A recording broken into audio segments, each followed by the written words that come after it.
bagaimana Lebanon yang dijadikan sebagai isu penting kepada Iran, yang meletakkan syarat ceasefire ataupun gencatan senjata mesti berlaku di Lebanon sebelum meneruskan rundingan seterusnya, sebelum Selat Hormuz dibuka. Menunjukkan di sini bahawa Iran telah pun menunjukkan kekuatannya dan kejayaannya untuk mengabaikan tujuan keempat peperangan bagi pihak Amerika, iaitu nak memutuskan sokongan Iran terhadap proksi-proksinya, terutamanya kumpulan Hezbollah yang berada di Lebanon dan juga Houthi yang berada di Yaman.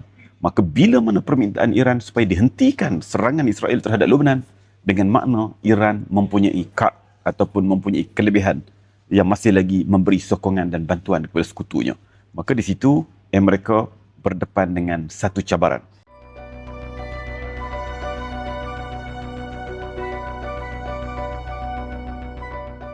Hanya beberapa jam sahaja daripada sekarang, ceasefire yang berlaku di antara Amerika dengan Iran selama 2 minggu akan berakhir.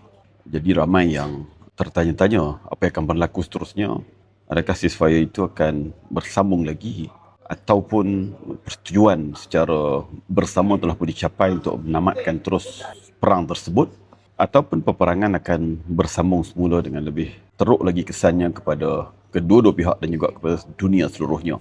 Sebelum kita pergi membuat jangkaan yang akan berlaku selepas daripada ini, elok kita melihat satu persatu beberapa events yang berlaku sepanjang ceasefire ini, bermula dengan apa yang disebut sebagai Islamabad Talk ataupun satu usaha rundingan damai yang dipelopori oleh pihak Pakistan di ibu negara Islamabad di antara wakil daripada Amerika yang diketuai oleh J.D. Vance sebagai naib presiden ataupun orang nombor 2 selepas daripada Donald Trump, bersama dengan wakil daripada Iran yang diketuai oleh Speaker Parlimen Iran, sama dengan Menteri Luar Iran.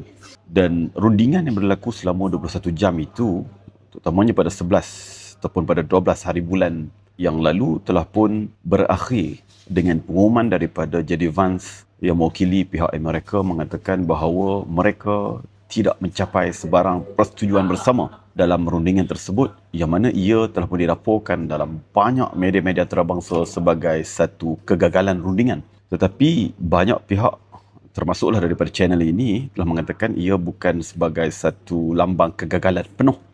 Sebaliknya, ia adalah step pertama menuju kepada step berikutnya, langkah berikutnya untuk menuju kepada rundingan pusingan kedua ataupun sebarang rundingan secara tak langsung di antara kedua-dua pihak menggunakan pihak ketiga, terutamanya Pakistan, akan berlaku. Itu yang berlaku pada 12 April yang lalu. Kemudian pada 13 April, Donald Trump mengumumkan bahawa pihak tentera laut Amerika akan memulakan sekatan terhadap Iran, iaitu mana-mana kapal yang hendak ke Iran atau datang daripada Iran akan disekat memasuki kawasan tersebut. Maka sekatan itu bagi pihak Iran adalah mencabar apa yang disebut sebagai ceasefire yang telah pun disetujui oleh kedua-dua pihak, menyebabkan Selat Hormuz terus ditutup. Maka tindakan Amerika itu adalah tindakan secara unilateral yang pelik, yang bercanggah dengan niat sebenar Amerika yang bermati-matian mahukan kepada ceasefire, mahukan kepada rundingan untuk menamatkan perang itu secara sepenuhnya. Tetapi dengan sekatan yang dikenakan itu, sebenarnya ia menaikkan kembali amarah Iran ataupun mempertajamkan lagi permusuhan di antara kedua-dua pihak. Itu berlaku pada 13 hari bulan, dan pada 16 hari bulan rundingan yang diadakan di Washington di antara Lebanon dengan Israel telah pun berakhir dengan pihak Donald Trump telah pun mengumumkan secara sepihak tanpa persetujuan daripada Israel bahawa ceasefire berlaku selama 10 hari di antara Lebanon dengan Israel. Bagi pihak Israel dicuba untuk tidak mematuhi ceasefire tersebut, tetapi ia telah pun diberi amaran secara terbuka oleh Donald Trump bahawa mereka dilarang untuk mengebom terus Lebanon. Dan bagi pihak Hezbollah juga mengatakan bahawa mereka tidak termasuk dalam perbincangan tersebut. Tetapi pokoknya ceasefire telah pun berlaku di antara kedua-dua pihak. Bila mana rasminya ceasefire berlaku ataupun gencatan senjata berlaku di Lebanon, maka Menteri Luar Iran pada 17 hari bulan April mengumumkan Selat Hormuz atau Hormuz Strait dibuka sepenuhnya, dan semua kapal-kapal yang melibatkan commercial ship telah pun dibenarkan untuk keluar dan masuk melalui Selat Hormuz. Dan Donald Trump telah pun mengumumkan pada hari yang sama dengan ucapan terima kasih kepada pihak Iran di atas pembukaan Selat Hormuz tersebut, Tetapi beliau juga mengatakan bahawa tentera laut Amerika akan kekal di situ untuk meneruskan sekatan terhadap pelabuhan Iran. Maka bagi pihak Iran, ini adalah satu pengkhianatan. Ketika mana mereka menekan Amerika supaya melaksanakan ceasefire di Lebanon sebagai salah satu syarat penting untuk meneruskan rundingan, maka bila mana berlaku ceasefire di Lebanon, Iran mengotorkan janjinya membuka sepenuhnya Selat Hormuz. Tetapi Trump, selain mengucapkan terima kasih, meneruskan sekatan terhadap kapal-kapal yang hendak ke Iran ataupun datang daripada Iran. Maka tidak berapa lama selepas daripada itu, iaitu pada 18 April, hanya sekitar 1 hari selepas daripada itu, Iran mengumumkan menutup kembali Selat Hormuz. Inilah beberapa perkara yang berlaku dalam tempoh 1 minggu ini, menyebabkan bahawa berlakunya apa yang disebutkan sebagai tekanan demi tekanan yang memperlihatkan kepada dunia seolah-olah bahawa kedua-dua pihak mahu menuju kepada menyambung peperangan ini dengan lebih lama lagi. Tetapi di sebalik tindakan Iran kembali menyekat Selat Hormuz tersebut, walaupun ianya belum 24 jam dibuka sepenuhnya, sebenarnya memberi tekanan kepada Amerika juga. Kerana apa? Trump telah mengumumkan pada 20 hari bulan mengatakan bahawa beliau sedang consider untuk menarik balik sekatan tentera Amerika di laut tersebut di atas nasihat daripada pihak komander tentera Pakistan yang menyatakan bahawa ia adalah halangan kepada proses untuk menyambung rundingan pusingan yang kedua. Itu dikatakan oleh Donald Trump, menunjukkan di sini bahawa sekatan yang dimulakan kembali oleh pihak Iran terhadap Selat Hormuz itu memberi tekanan kepada Donald Trump untuk mencabut sekatan tentera laut Amerika di laut tersebut. Jadi kalau kita lihat di sini, Trump juga dalam masa yang sama mengumumkan bahawa pihak negotiator ataupun perunding daripada Amerika akan segera bergerak ke Pakistan bagi menyambung rundingan kedua. Tetapi Iran pula mengumumkan bahawa mereka tidak berminat untuk rundingan pusingan kedua selagi mana negara mereka masih lagi diancam oleh Amerika. Jadi ini situasi yang berlaku ketika ini dan kita hanya ada berbaki beberapa jam daripada sekarang untuk melihat adakah rundingan pusingan kedua ini benar-benar berlaku di Pakistan di antara kedua-dua pihak dan apa seterusnya, sama ada rundingan itu membawa kejayaan kepada berhentinya terus perang ini ataupun rundingan itu akan membawa kepada tersambungnya apa yang disebut sebagai ceasefire secara sementara. Jadi kita perlu ulas satu persatu sebenarnya apa yang kita lihat daripada apa yang berlaku ini. Yang pertamanya, kenapa Donald Trump dan Amerika sebenarnya dalam keadaan yang mereka menunjukkan kesungguhan mereka untuk berunding bagi menghentikan perang. Tetapi dalam masa yang sama, mereka meneruskan sekatan tentera laut di Selat Hormuz terhadap kapal-kapal yang hendak ke Iran ataupun datang daripada Iran. Kenapa perkara itu berlaku? Ini satu benda yang pelik. Sebenarnya bagi pihak Amerika, mereka cuba untuk memberikan maximum pressure kepada Iran. Di sebalik mereka berunding di Islamabad, tetapi mereka juga bertindak memberikan tekanan maksimum kepada Iran setelah penggunaan tindakan mengebom Iran sebanyak 14,000 kali. Diakui oleh mereka 14,000 kali dalam masa 1 bulan.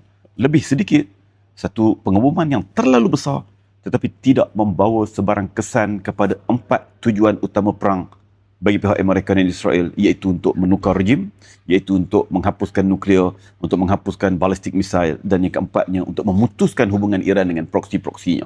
Empat-empat tak berjaya dilaksanakan tujuan perang tersebut dengan 14,000 pengeboman di 14,000 lokasi. Itu yang berlaku.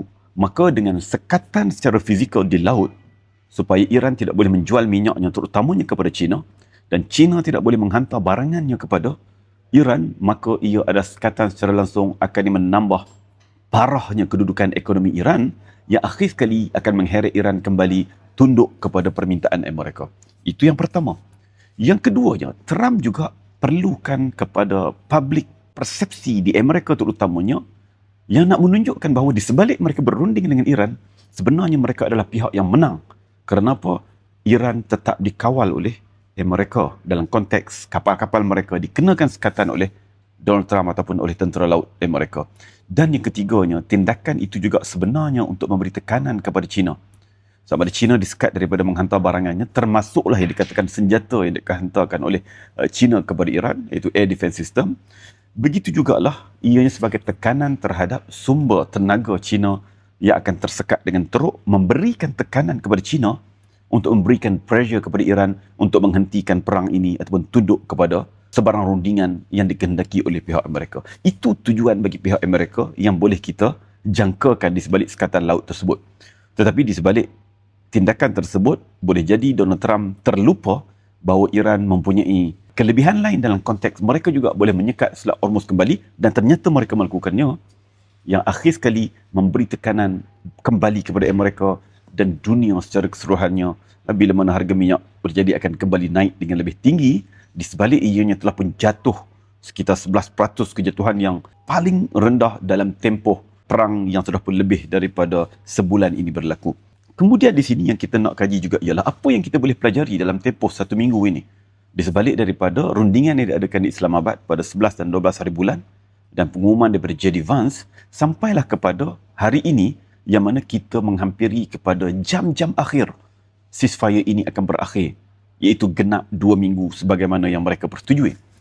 Yang pertamanya yang kita boleh pelajari di sini ialah bagaimana rundingan ini, apa jadi sekalipun perkara utama yang paling penting bagi pihak Iran dan juga Amerika ialah berkait dengan Selat Hormuz. Kerana apa? Kerana dalam rundingan ini tidak ada lagi perbincangan tentang regime change dan sebagainya sebagai matlamat utama.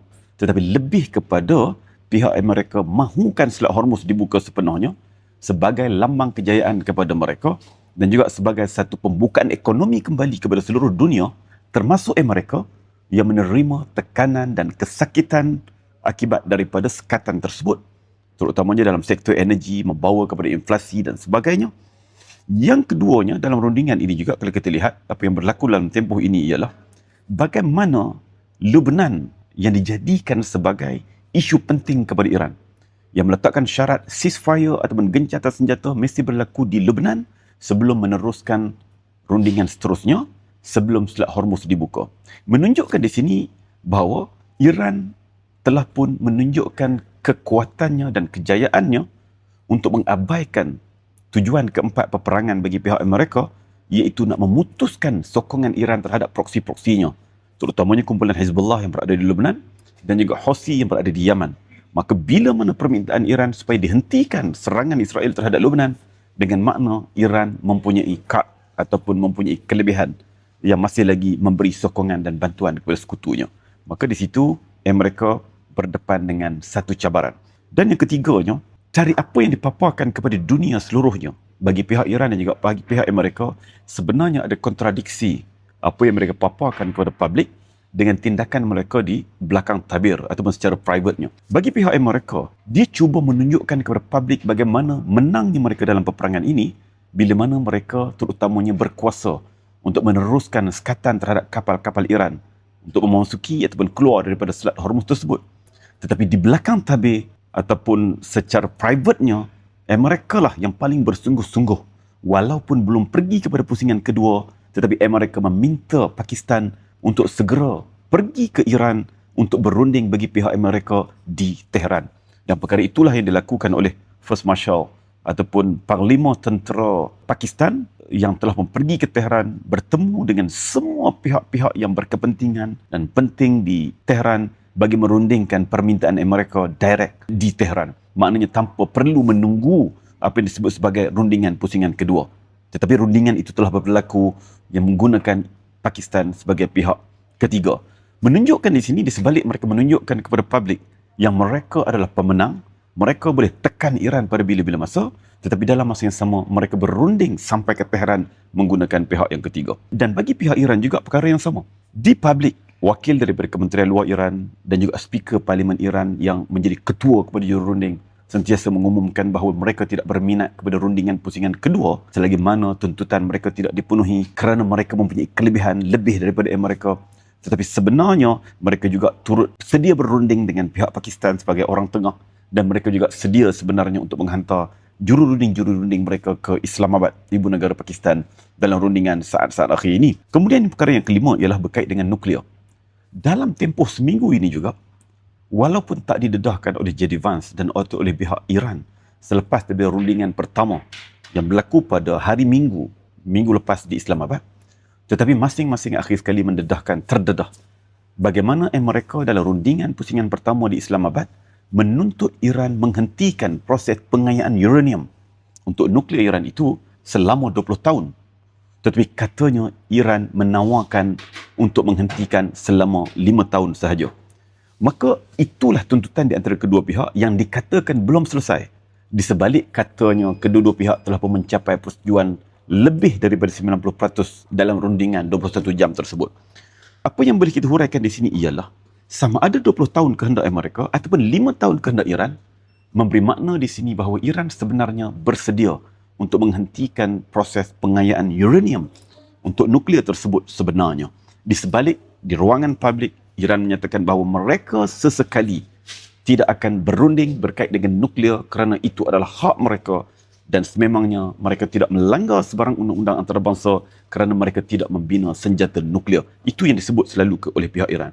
Tetapi di sinilah melihat kepada kita bahawa bagaimana Iran yang membangunkan nuklear itu yang dikatakan oleh pihak Amerika dan Israel sudah pun mencapai paras 60%, yang menyatakan bahawa tempoh untuk menjadi senjata tidak memakan masa yang begitu lama sahaja daripada proses tersebut, sebenarnya menggunakan kelebihan adanya pengayaan uranium itu sebagai satu alat kepada Iran untuk terus memberi tekanan kepada dunia barat, terutamanya kepada Amerika, untuk mencabut kembali sekatan ekonomi yang dikenakan berpuluh tahun lamanya kepada Iran.